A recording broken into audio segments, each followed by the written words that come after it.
பண்ண நீங்க பண்ண இந்த வரலாறு என்ன, நீங்க இங்க என்னென்ன கோவில்கள் ஆன்மீக தலங்களை எப்படி உருவாக்கிருக்கீங்க, உங்களுக்கும் இந்த கோவில்களுக்கும் இந்த தமிழ்நாடு மட்டுமல்ல இந்தியாவில் இருக்கக்கூடிய அத்தனை கோவில்களும் உங்களுக்கு உரிமை என்ன, அந்த உரிமையை எப்ப நீங்க இழந்தீங்க, எப்படி இழந்தீங்க, இனி எப்படி அதெல்லாம் பெற போகிறோம், அதற்கு என்ன வழிமுறை, இதை பத்தி தான் நான் உங்களுக்கு சிம்பிளா சொல்ல போறேன்.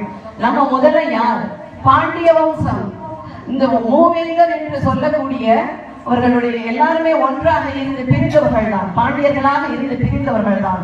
அப்படிப்பட்ட மூவேந்தர் வம்சத்தில் பிறந்த இந்த ரத்தம், மூவேந்தர் வம்சத்தில் இந்த சேர சோழ பாண்டியர்கள் 3 பேருமே பிற்காலத்தில் ஊழி என்று சொல்லக்கூடிய மிகப்பெரிய கடல் கொந்தளிப்பு காலங்களில் பிரிந்து சேர்ந்தவர்கள் தான் மூவேந்தராக பிரிகிறாங்க பிற்காலங்களில்.